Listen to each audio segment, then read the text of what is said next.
They don't come here to attack us because we're rich and we're free. They come and they attack us because we're over there. We don't need to go populist left or populist right. We don't need to embrace neo-Marxism or neo-fascism, these disastrous movements from the 20th century. Turns out the answer is pretty much our Bill of Rights, our story. Embrace freedom. That's the answer. And if the LP has a purpose, it's not to put people to sleep. It's to wake them up. We're here because we love liberty. And we're here because we hate injustice. We are here to save mankind. We are here to fight. Join us, the Libertarian Party, in perhaps the most exciting, grandest endeavor in history, the restoration of American liberty. Ideas spread, they can't stop them. An idea whose time has come cannot be stopped by any army or any government. Hello and welcome to episode 95 of Decentralized Revolution, a podcast from the Libertarian Party Mises Caucus and Mises PAC. I'm Aaron Harris and I'm your host. My guest today is a great friend of the Mises Caucus. He's a member of our advisory board. And of course, I'm talking about Murray Sabrin. He's an emeritus professor of finance at Ramapo College of New Jersey. He taught finance there for 35 years. He is one of the few people, I think he said only one other person had the privilege of having Murray Rothbard on his dissertation committee. So we get into that a little bit. Murray's also one of these guys who writes books with both hands. I think he's written Why the Federal Reserve Sucks, a couple books about healthcare, including the finance of healthcare, talking about different approaches to the whole healthcare and insurance thing. He's also written very recently a book called Navigating the Boom-Bust Cycle. He was the 1997 LP candidate for governor in New Jersey. He qualified for matching funds for that, and I have a vague recollection of seeing him debate the Democrat and Republican on C-SPAN back in the day. And he's also got a Substack going, murraysabrin.substack.com. And the reason we're having him on today is just to not only to catch up with him, since it's been a while since we've had him on the show, but to talk about his newest book, which is called From Immigrant to Public Intellectual, An American Story.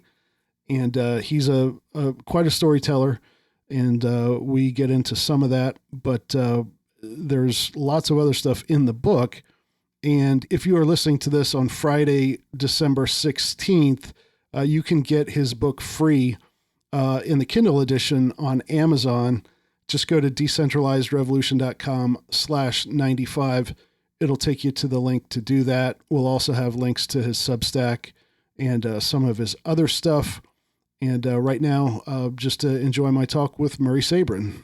It's a pleasure to have you on, Murray. We were just talking before we came on that both of us within the last 2 years have escaped northern, less free states for southern, slightly more free states, in my case from Ohio to Tennessee. So tell us what you've been up to the last couple of years.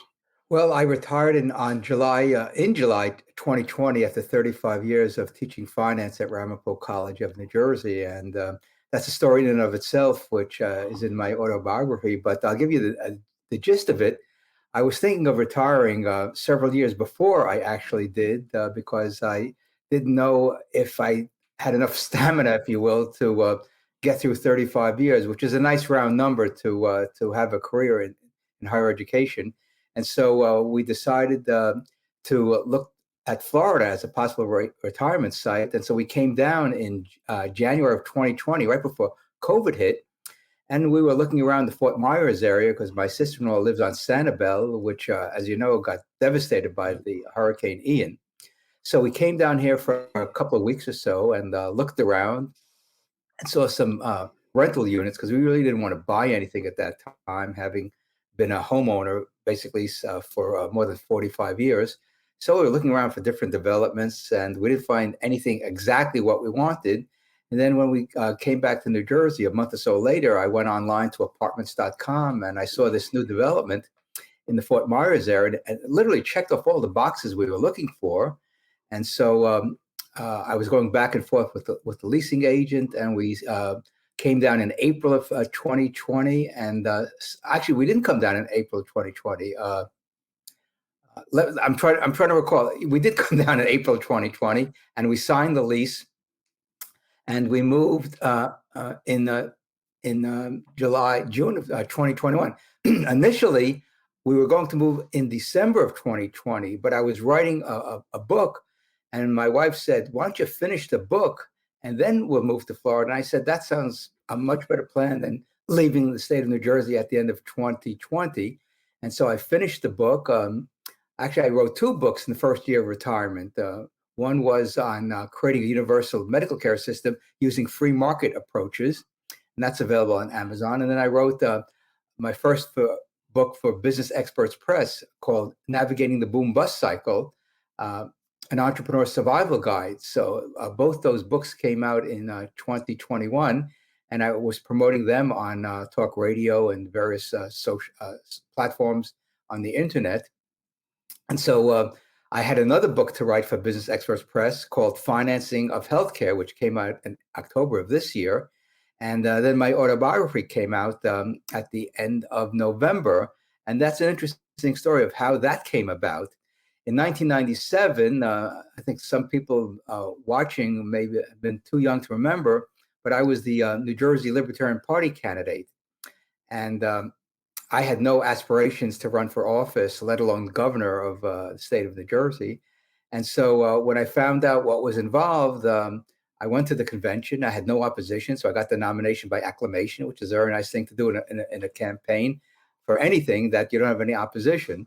Right. So I found out there was a program in the state of New Jersey where there's matching funds for the gubernatorial candidates that if you raised at that time $210,000, you would get a 2-for-1 match above $69,000. The first $69,000 was not matched.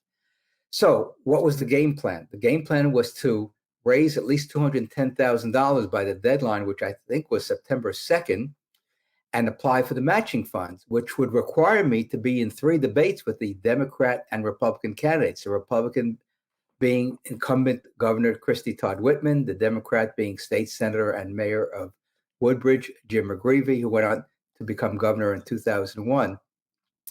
And so we started raising money. I never raised money for a political campaign or really for any type of campaign. And so I started calling up everybody that I knew in the state and asking them for whatever contribution. The maximum was $2,100, which was 1% of the $210,000 they needed. And so we started raising money. I was on talk radio. We raised money through that. And we had to file the application by September 2nd. Well, by the middle of August, 2.5 weeks before the deadline, we only raised $70,000. So we figured, okay, we had a good shot, but we're not going to make it.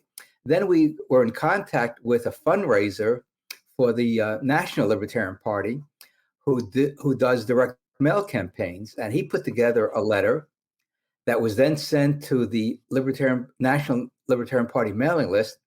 And within 2 weeks, we raised $150,000. But you're over the top, yeah. That was amazing. I mean, people from all over the country were sending money in, $10, $50, $100,000, $1,000. I think we may have gotten some $2,100 checks, which was the maximum allowed by law. So then a couple of days before the deadline, people came to my house. We had to process all these checks and file the application. And so on the day of the deadline, I drove down with people from my campaign and other folks, and we presented the documentation we needed for the matching fund program. And so the Election Commission got the application, and they said, get back to us. And then a few days later, they said, you're not eligible because you didn't meet the letter of the law, which means that you had to raise and spend the money. And so we said, how can you spend the money if the campaign is just getting started? And we needed the funds to run the campaign. What we did was we had sort of contracts, if you will, verbal and otherwise, with the campaign consultant who was going to place ads on radio and TV for us. And so the Election Commission said, well, we don't know if we're making the right decision, so we're going to let an administrative law judge hear both sides. Our side, why you didn't meet the requirement, and the Sabrin campaign for why you did. So we had 2 days of hearing at a administrative law judge office in near Trenton, with the state capitol, where we filed the application. And she basically said, well, Sabrin's a first-time candidate. Although he may have not met the strict legal requirement, he certainly met the spirit of the law. Then the Election Commission got that recommendation and approved our application for matching funds on September 19th. The election is only, 6-7 weeks away, early November. So we got the matching funds. We started to gear up the campaign, and I crisscrossed the state, meeting as many people as possible. And at the end of the day, even though I was polling in double digits right before the election, it was such a close election between Whitman and McGreevey, we got nearly 5% of the vote, about 114,000 votes, which meant that a lot of people pulled the lever for me who never heard of me before. And we made some impact during the debates about issues affecting the people of New Jersey. And I had a whole stack of articles about the campaign. And so I was going to write a book just about the campaign. But then I contacted Michael Harrison, the publisher of Talkers.com, the Bible of talk radio, who I've known for 30 years. And I said, Michael, I have this idea to write a book about the campaign. And since he knows my background in history, he said, Murray, you have a more compelling story to tell than just the campaign. Why don't you write an autobiography that includes the campaign, but don't make it the central focus of your book, but tell the public about who you are, how you went from being a liberal Democrat in the 1960s to a conservative Republican to a libertarian in the early 1970s. So I said, I can do that. I have a pretty good memory of my life in America when we first came here in 1949. As an infant, my parents were the only members of their families to survive the Holocaust, and my older brother, who was born during the war. So we came here, and I started to recount all the major events in my life from the time we came to America, which I don't remember, obviously, to the time I do remember being a youngster, spending one day in kindergarten. I was a kindergarten dropout, Aaron, and I did fairly well for a kindergarten dropout. So I guess kindergarten is overblown in terms of being important for someone's development. And then I recounted my childhood days, the challenges I faced, meeting my wife, starting to date her, and then getting married in 1968, right before the turbulent Democratic National Convention in Chicago, and of course, right after the Kennedy and Martin Luther King assassinations. In other words, 1968, the peak of the Vietnam War, Johnson decides to withdraw from running for presidency, and it was a turbulent year. And we got married, and then the first crisis set in. I became a New York City teacher. I had a job, but the teacher strike occurred in September of 1968, and I recount that in the book of how that affected me and so on and so forth. And so then it was on to graduate school in 1972, full-time, to earn a PhD, because I realized being a public school teacher was not the career I wanted, especially in intermediate school. And so I went to graduate school and was trying to develop a dissertation.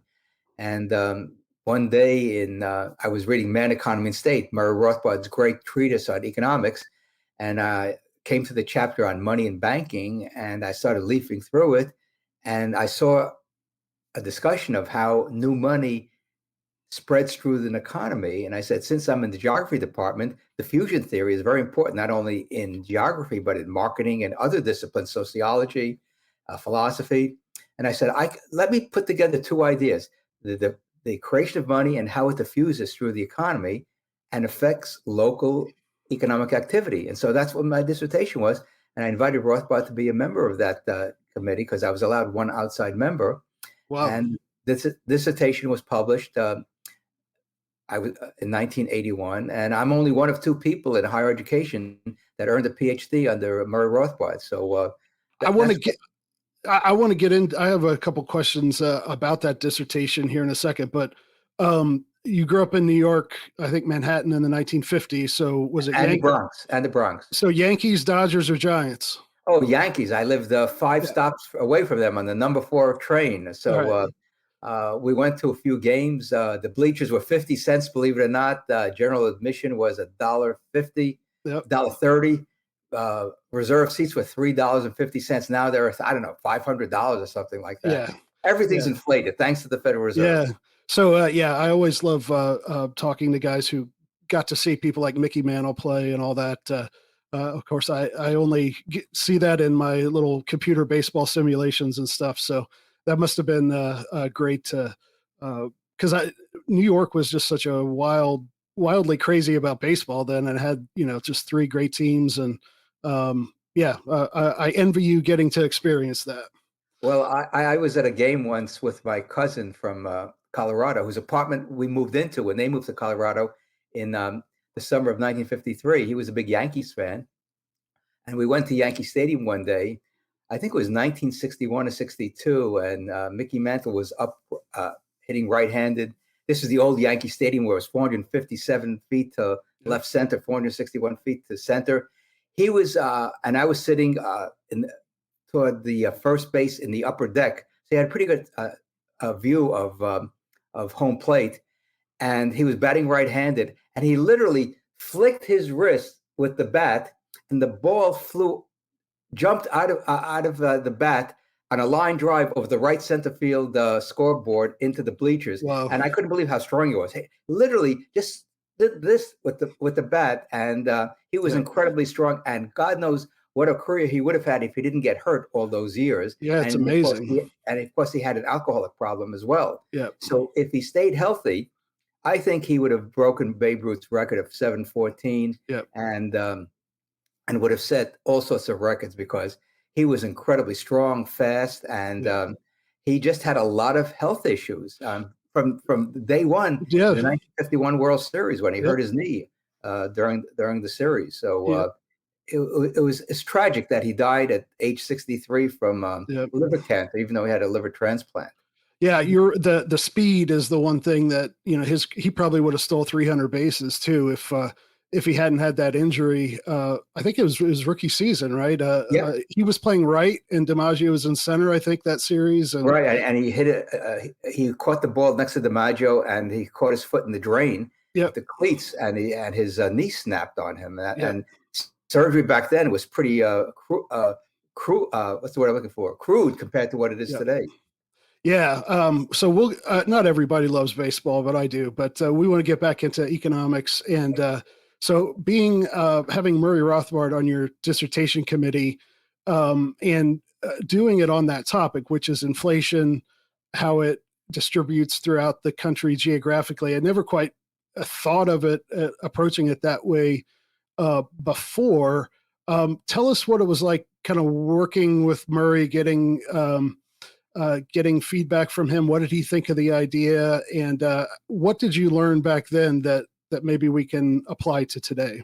Well, here's what happened. I first learned about Murray Rothbard in the New York Sunday Times Magazine article by the two Columbia University students about libertarianism in early 1971.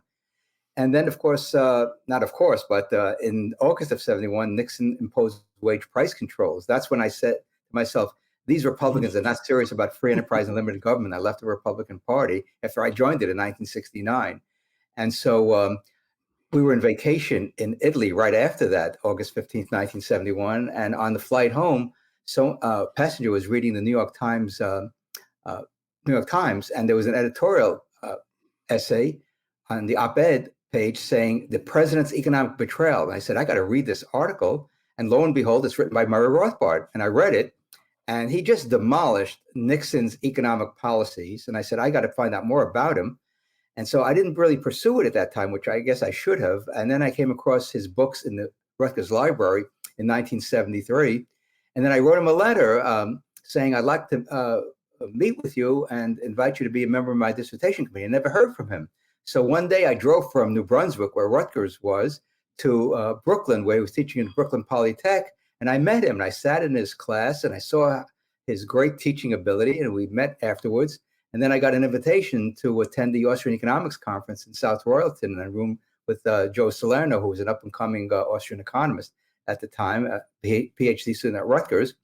And Murray was great. He would lead me to books to read, and I started reading everything because in 1974, I went to the Foundation for Economic Education when it was located in New York State, and I picked up all these books, including Rothbard's Man, Economy, and State, and Mises' Theory of Money and Credit, and everything started to click for me click for me together about money and banking and inflation. And we remember, this is 1974, the first oil crisis, and inflation was running at double-digit rates at the time. Yep. So there was a real interest in inflation, and I had the topic that was really perfect for it. How does inflation spread through the economy? Because we know it's uneven. Every locale has a different inflation rate. So I was looking at the Bureau of Labor Statistics data by metropolitan region. And of course, at that time, what it was showing is the big cities where the new money enters first had the highest inflation rates. Imagine that. What a surprise, right? What a surprise. And now it's kind of different. If you look at the BLS data by a city, some of the southern cities where real estate prices have been booming have much higher inflation rates than the rest of the country, because the housing component of the CPI is the greatest component. And if housing prices are booming because people are moving out of California, the upper Midwest, the Northeast, to Texas, to Arizona, to Florida, and Tampa, by the way, I think for the past 12 months has had the highest CPI with, Phoenix, Arizona. So you can, as they say, follow the money. That's what it's all about. If you follow the money, you will find out what impact it's having on the economy. Well, let's talk about the whole notion of CPI and how you measure inflation. It's a very, I think it's a hard thing to measure, and I don't think it's really empirically possible to compare like what $1 in 2022 is worth versus $1 in 1975 or 1955, just because so many things change. Yep. So like, what are those statistics useful, and what is really going on? What should we really be looking for? Is it like what Potter Stewart, the Supreme Court justice, said about pornography? It's like, hey, I can't define it, but I know it when I see it. So is inflation is it better understood that way, or can we do it really with numbers, with any type of accuracy and knowledge from that? Yeah, the way the CPI is constructed, and there are flaws with it, because you have housing in there and homeowners equivalent rent. I mean, rent should be just what people are paying for based upon some data that the BLS can collect and see where rents are going. But there are things in the CPI like automobile. People don't buy automobiles on a daily, weekly, monthly basis. They buy it every few years. So the way I would construct the index, and I thought about this writing an article years ago about it, that a more realistic, quote, price index would be putting things in there, services and goods that people buy on a regular basis, services like dry cleaning, accounting services, legal services, cable services, cell phone service. You have a service component, and you have all these things listed and see what they are. And then you have the food and the energy that people buy on a regular basis, gasoline and all the foodstuffs that you find in the grocery store, restaurant meals and things like that. Then you could have a component called consumer capital goods. That would be your housing prices. That would be your computers. That would be your TVs and other things that have a long life, 3, 5, 10 years, because you should put that on a, quote, price index that reflects, quote, the cost of living. It doesn't. These are things that people buy on a very, very irregular basis.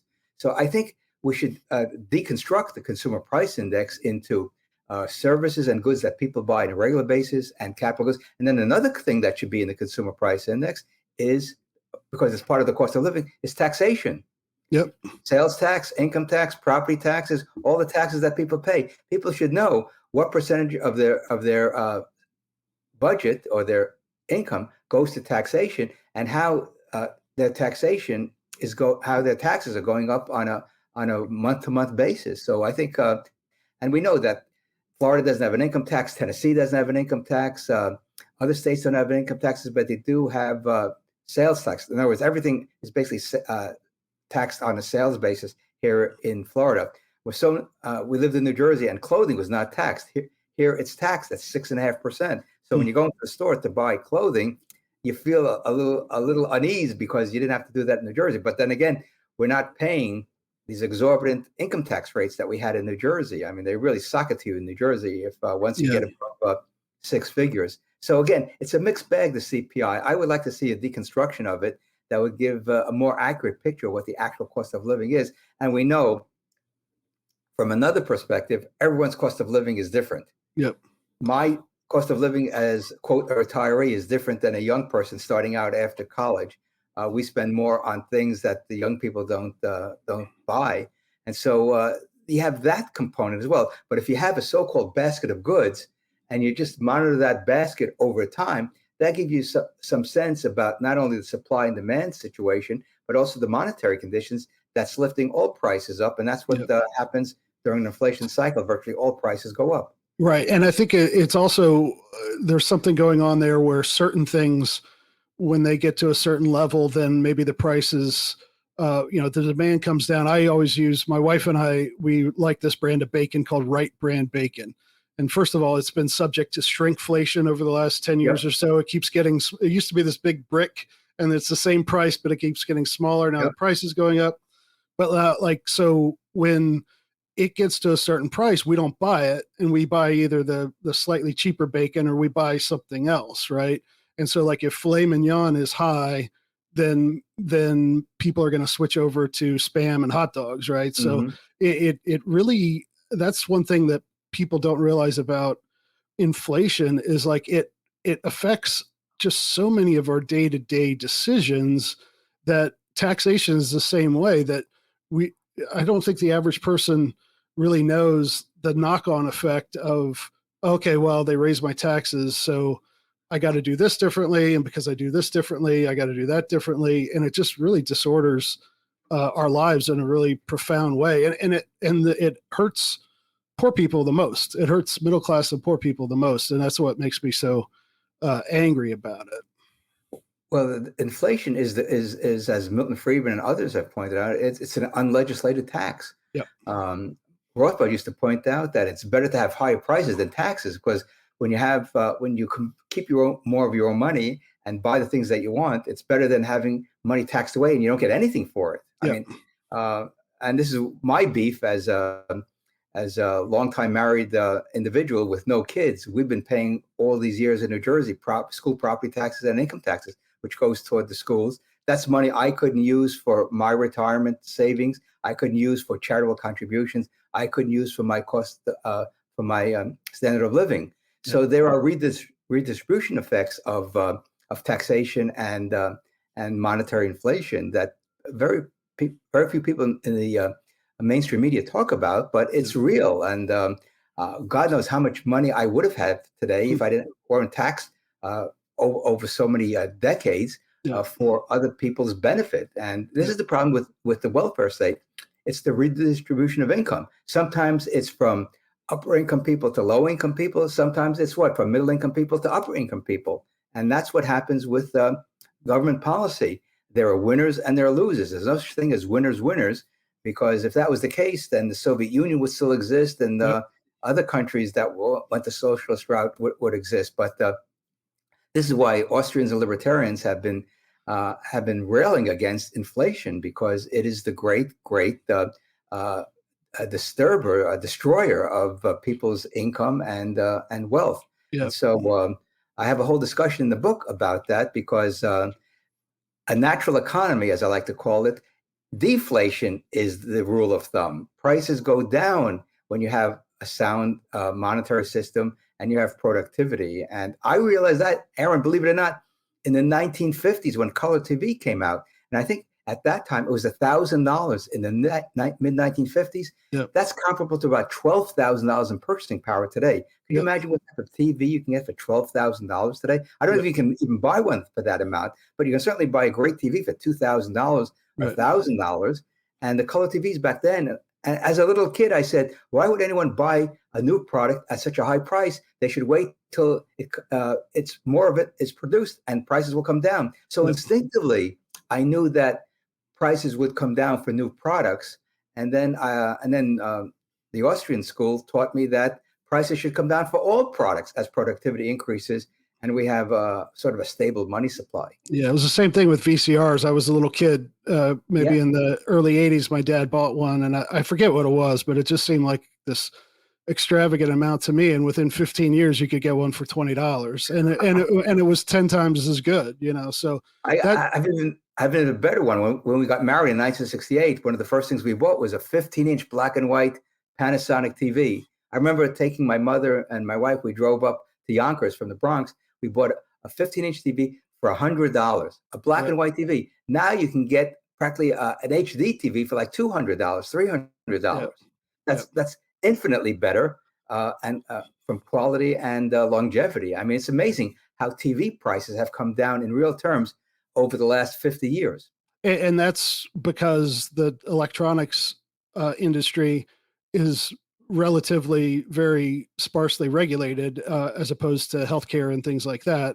And so I want to ask you some healthcare questions in a bit. But I wanted one more question kind of about inflation and kind of the current state of the economy.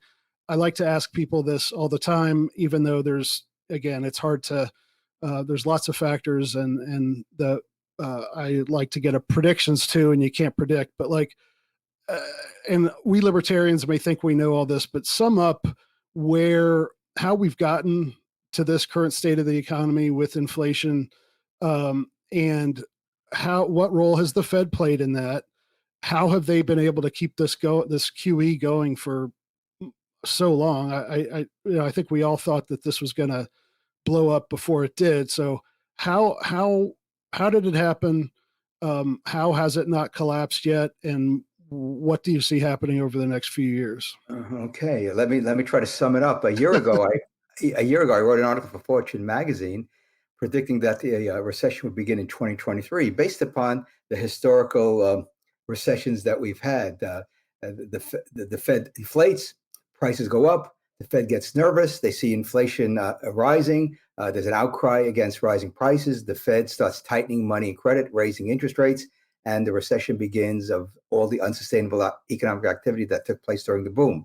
So we had the housing bubble, it crashed, the Fed inflated like crazy, the stock market bottomed in March 2009, and we're off to the races for the next several years as the Fed kept on pumping money in, and the high-tech stocks did very well, other stocks did very well, and so we had this long stock market boom from 2009 to 2020, and then COVID kicked in, and the Fed previously was starting to raise interest rates, and Trump, when he was president, railed against the Fed raising interest rates because he knew that would hurt the economy.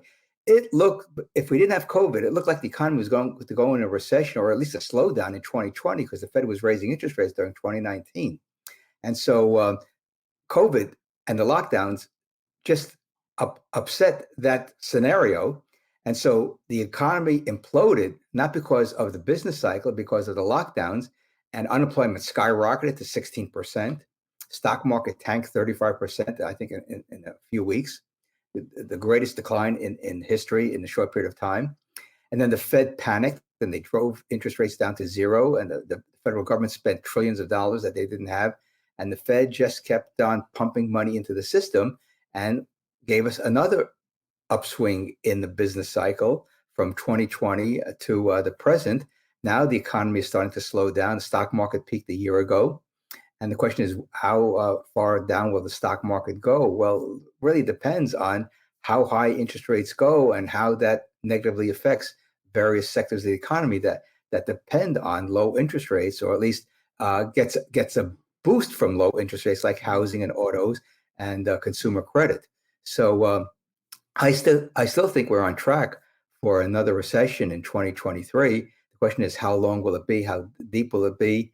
No one can predict that, but it could be pretty deep because if the Fed really puts the screws on interest rates and drives interest rates higher than the inflation rate, because right now we still have negative real interest rates. Whenever you had a recession, interest rates were always above the rate of inflation. Now inflation is above the rate of the Fed funds rate, which is the rate the Fed controls. So the Fed is still stimulated when you think about it, because I don't think we've ever had a recession where interest rates were below the rate of inflation. So let's see how this plays out into 2023, because it could be fascinating to see how high rates go and what the Fed will do when the economy starts turning south, how quickly they will drive interest rates down in order to, quote, stimulate the economy out of the recession. So again, it's an interesting exercise in predicting, but it's hard to predict. Except a year ago, I said, based upon the Fed's past behavior, when the economy starts to inflation starts to accelerate, and it takes a while before higher interest rates affects the economic activity, we should expect a recession definitely by 2023, and I think we're on track for that. Yeah. What do you see in terms of like crypto and gold and stuff in relation to the US dollar? Why is it kind of, I would have thought maybe gold and silver and possibly Bitcoin would have taken off a little more over the last 2 or 3 years, but it hasn't. Do you have a take on that? Yeah, I think crypto has replaced gold as a safe haven for a lot of people. And as you know, there's a lot of criticism of crypto, especially now with the FTX fiasco that occurred with what's his name, Sam Bankman-Fried, Yeah.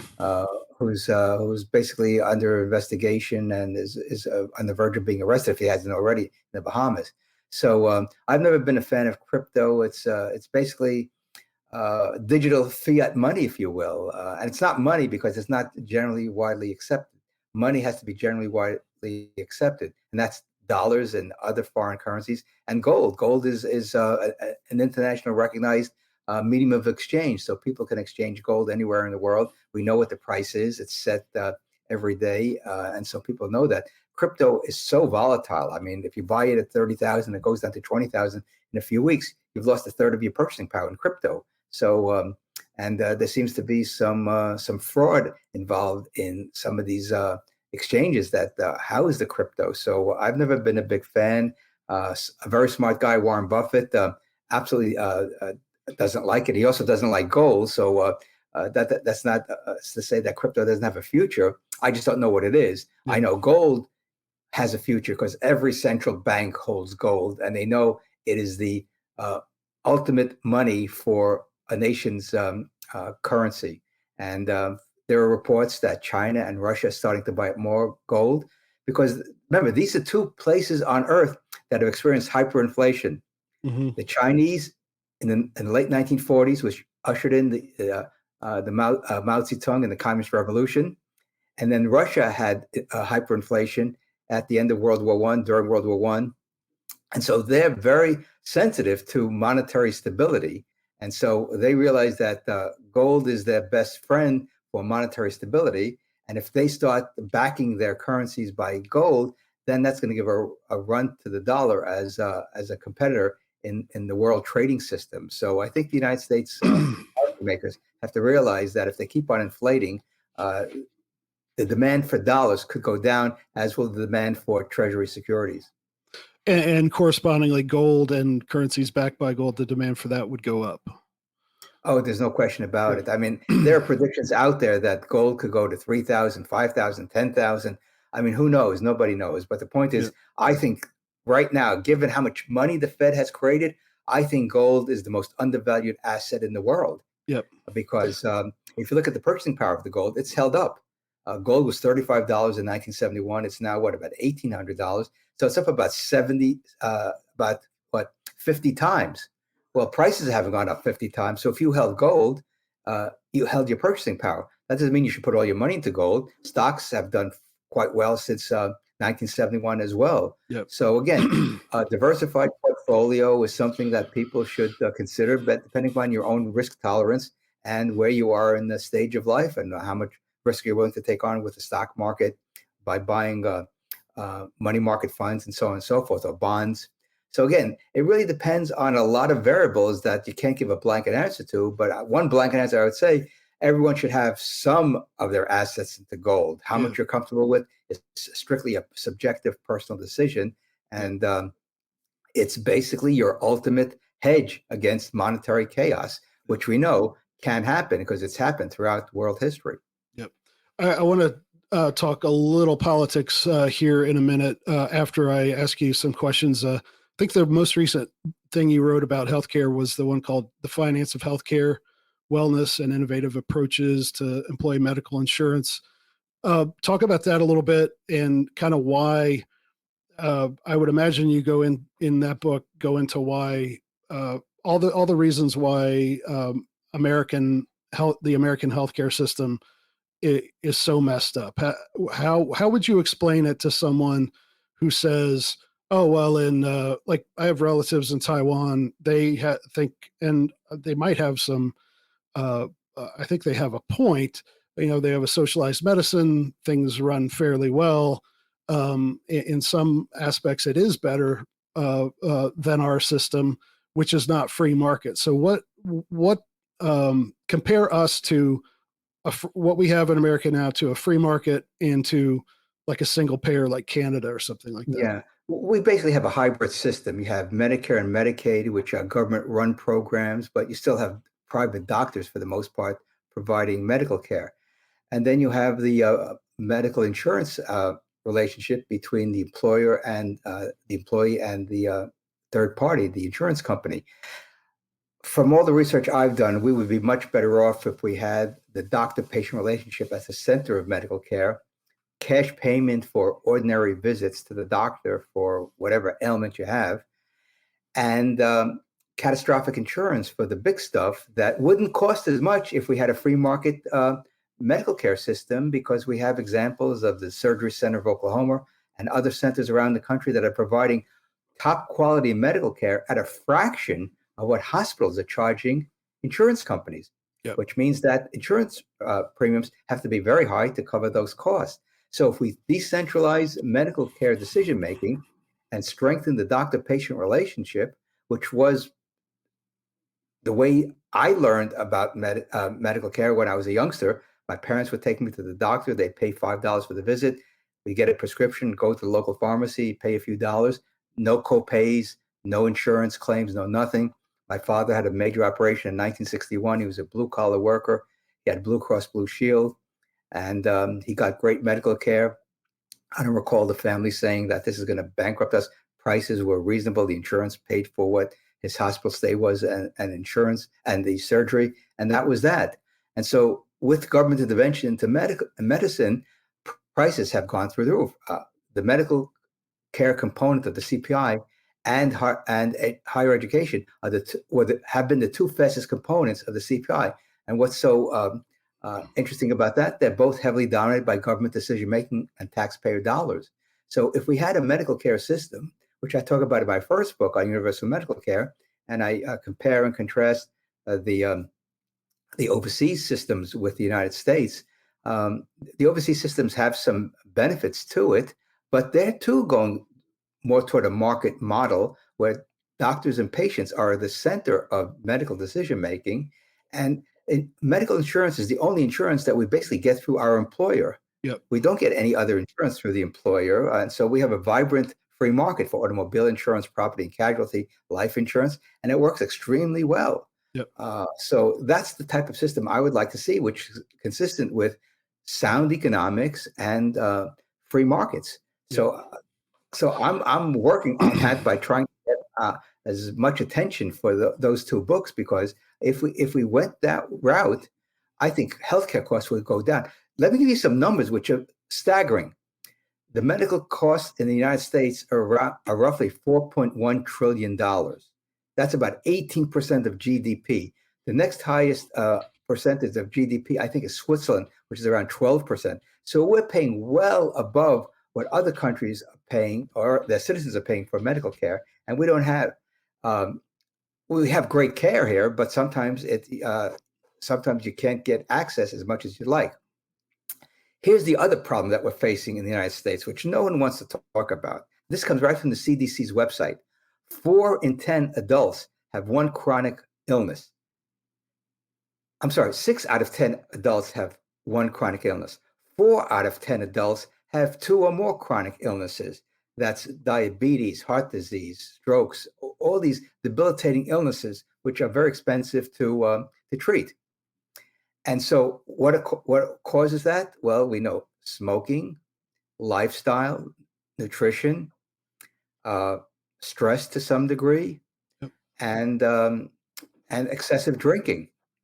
So it seems to me that the medical profession hasn't done a very good job with their patients to make the people healthy. In fact, one of the doctors that I cite in my book on the finance of healthcare, he runs a direct primary care called Go Forward. And his father was a physician, and he wanted to become a physician when he was 5 years old because he wanted to help people. And so he said, the problem in America is we have sick care. You go to the doctor when you're sick. We don't go to the doctor when we're healthy to see what we should be doing to maintain our health.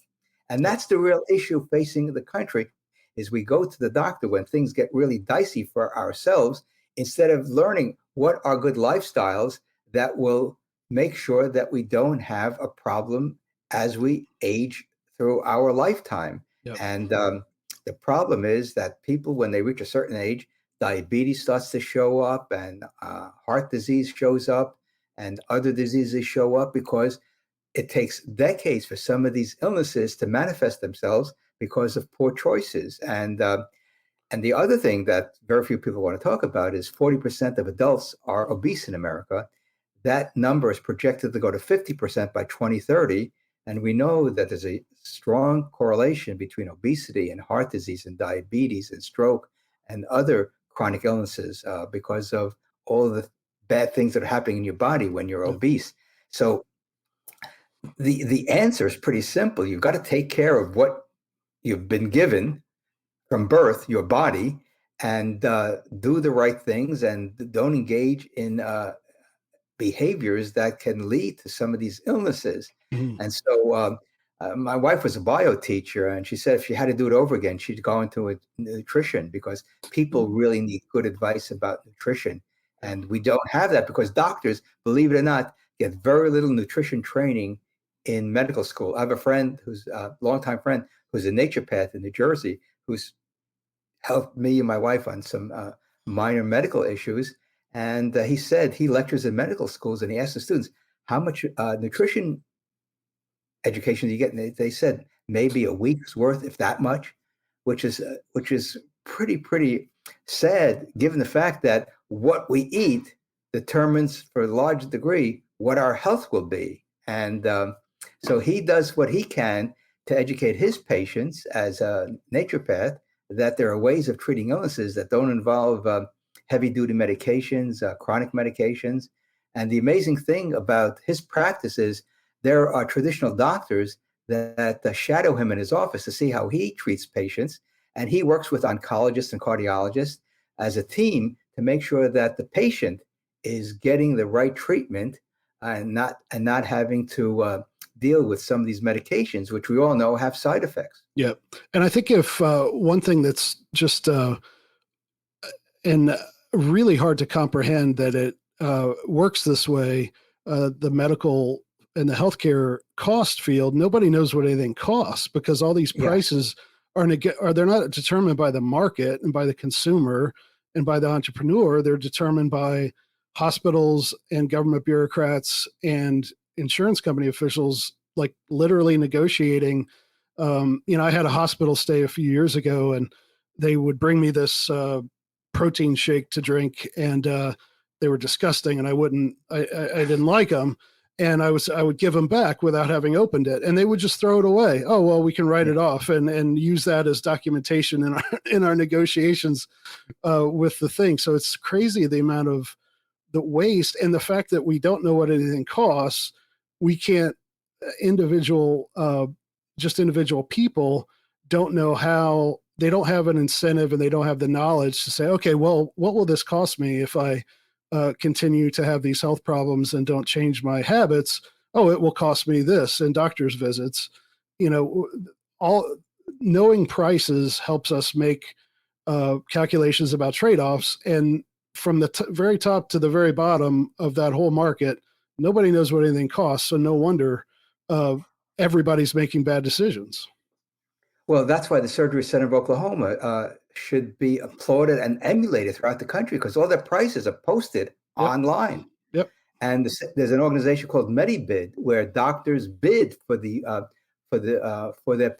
patients' services, and it seems to be booming. Then you have direct primary care, which to me is a great model for the doctor-patient relationship to be strengthened.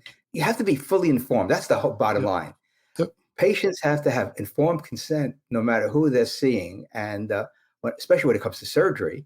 And the Surgery Center is really a model for the whole country. Could you imagine if we had a couple thousand surgery centers across the country, dropping the price of surgery from, let's say, $20,000 to $2,000 or $5,000, the savings to the American people would be astronomical. Yep. And that's why I'm such a big proponent of price transparency, because that would save us a lot of aggravation, and it would serve the interests of the patient. The doctors are there to serve patients. The hospitals are there to serve patients. The surgery centers are there to serve patients. And this is why Austrian economics is so critical for understanding the economy, because it's all focused on the individual consumer. If you don't meet individual consumer needs, you're going to be out of business. Yep. So you have to understand what the consumer needs and what the consumer wants, and go ahead and meet those needs. And that's why the free market is the best mechanism to bring buyers and sellers together. And this is such a simple concept. I don't know why the politicians don't understand it. It's not because they're stupid. It's just that they want the power to control. And that, to me, is a very frightening prospect, because, as Lord Acton said, power corrupts, and absolute power corrupts absolutely. And I've seen this throughout my lifetime in politics. So we really have to get to a free market as quickly as possible. Otherwise, the economy is going to be not in the best shape in the future if we allow the encroachment of the government at every level to dictate to people what they should buy, what prices they should pay, and other things that stifle entrepreneurship in this country. Yep. And that's kind of my last question for you, as someone who has been, following politics and been involved in it for 50 plus years at this point. I think Mike Heiss has talked to you a little bit about what we're trying to do at the Mises Caucus, of trying something new, trying the local strategy, trying to promote decentralization, and what used to be kind of called federalism, but in an even more radical form. What do you think about that? What are the hopes for liberty in general? What do you think libertarians should be focusing on as far as trying to prevent the things that you and I both don't want to see happen? I think it's a great concept. It's a great strategy, because the way people vote, and since I run for office several times as both a libertarian and a Republican, people like to see you in person. They like to sort of press the flesh. So if you can run for city council or county commissioner, people want to see you. They want to feel and touch you, and I don't mean physically. I mean, they want to get to know who you are as a person, and you get to know the constituents. And if we get libertarians elected, especially a nonpartisan election, and they could bring to the table solutions, not rhetoric, but solutions to water issues, to pollution, to other issues that people are concerned about at the local level, that's a great benefit to communities, because you can have quality communities at lower prices. And now the sticky thing becomes, what about the state legislature and the Congress and the presidency? I think we should forget about the presidency and focus on local levels. And here's where I think libertarians have some leverage. And we could have seen this in the Georgia election, where the runoff took place between Walker and Warnock. The libertarian candidate had more than the margin of difference in the first go-round between Warnock and Walker. That libertarian candidate should have gone to the Republicans and say, listen, here's what we'd like you to do. I want you to sign a contract that this is what you want to do when you get to the U.S. Congress, and we will try to get all the libertarians to vote for the Republican. That's what libertarians should do. They should use as much leverage as they can for statewide races, because, as I know, it takes a lot of resources to get your message out at the statewide level. And of course, at the presidential level, it's just enormous. So Yep. I would concentrate on the local races, because that's where you can shine in terms of expressing yourself as someone who cares about the people, cares about the community, and you have solutions that are time-tested.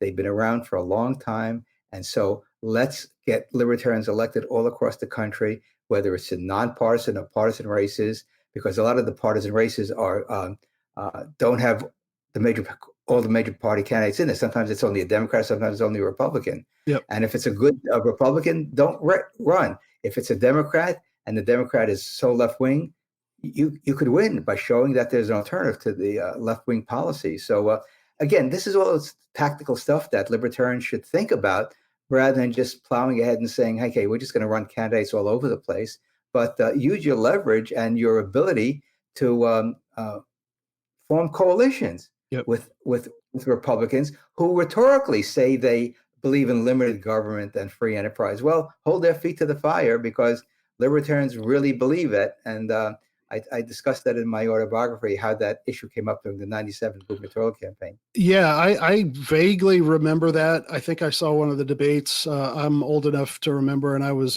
always a C-SPAN watcher back in the day. So it's a pleasure to get to talk to you again. So the book, the most recent book, and I'll have links to that one and the previous two or three up on decentralizedrevolution.com/95. I'll also have a link to your website, Murray. But the main book that we started out talking about today, from immigrant to public intellectual, an American story. I would suspect that from talking to you, you have a lot of great stories. So the ones we didn't get to talk about, I'm sure, are in the book. So I think people will enjoy that. And also at the beginning of this, before we started talking in the intro and the outro, I'm going to tell people about a way they can get it, the book possibly free or very, very cheap. What else can people do to connect with you and your work before we say goodbye? Well, they can reach me on Substack. I write on Substack, murraysabrin.substack.com, and I intend to increase my writing there, because I think it's a great medium to reach the public, especially if people repost the articles on different websites. And it's pretty easy to put together 400 to 600 words on a current topic. And I want to write something about Senator Sinema becoming an independent from a Democrat, and Joe Manchin, the Democratic senator from West Virginia, in a deep red state. It's probably the reddest state in the country, where Trump, I think, won by 30 points in 2020, and he's a Democratic senator. So I want to write a piece about that and what that means for the new Senate, because a lot of interesting things can happen. And of course, we have a presidential election season that's going to start very soon, as candidates announce and jockey for support and money, because, as you know, it's incredibly expensive to run for president, especially in the primaries, where you got to go from state to state to state. Yep. And the nice thing about it is that some of these candidates drop out pretty early, which is a good thing, because some of them are just there for either vanity purposes, or think they have a strong message for the American people, which of course they don't. So we'll see how that unfolds. But I'd like to see someone get the Republican nomination who's going to stand for principles that we libertarians can at least can cheer him or her on, and possibly support them, because a libertarian presidential candidate is not going to have the type of impact if, given that the race focuses so much on the Democrats and Republicans. The only way a libertarian presidential candidate will get noticed, if somebody comes in with $50 million or something, and raises another $50 million, and they have a pretty nice war chest to go around the country and bash Washington and say that the Republicans and Democrats have failed the American people, and here's why, and give a laundry list. Here are the alternatives to that. Yeah, I wouldn't hold my breath on getting a good Liberty Republican or Democrat, but I think that's kind of what we talked about earlier, is whoever is the Libertarian nominee for president shouldn't focus on trying to get in the debates and stuff like that, because we know that they won't let that happen. Right. Is you just got to take every opportunity you can get to spread the message to people who will listen and look into you, and talk to the million people who are closest to libertarian ideas and inspire them, and don't try to you can't try to appeal to all 150 million voters or whatever it is. Right. You gotta be bold. You got to do the Ron Paul, Harry Brown thing, and I think we'll get somebody like that, and I'm sure you'll write about it over at murraysabrin.substack.com. Go over to decentralizedrevolution.com/95 for that link and everything else. Murray, it's been a pleasure having you on. Great, Aaron, I really appreciate it. We have a great opportunity, because from all the polls, people are discussing with both Republicans and Democrats. So let's give the political system a shakeup by saying, hey, they've been in charge for decades. Look where we are. It hasn't been working. giving more power to Washington, or Washington taking the power from the people. So let's return decision-making to the people. And the decentralized revolution, I think, is one of the keys to making the United States once again a limited government republic. All right. Thanks. Bye-bye. Take care. And there you have it. I'd like to thank Murray Sabrin for his time and wisdom and for his generous support of the Mises Caucus. A lot of good advice and more from Murray. If you're listening to this on Friday, December 16th, you can get his new autobiography that we talked about there. You can get it free in the Kindle version over at Amazon.com. Just go to decentralizedrevolution.com/95. You'll find the link there. And if it's later than December 16th, I think he said it's only $3 or $4 in the Kindle edition. So definitely check that out, and or some of his other titles. You'll find out about that on the show notes page, decentralizedrevolution.com/95. Also, thanks to my co-producer, Simon Kalpin. Thanks to Dave versus Goliath for all the music you hear here on Decentralized Revolution.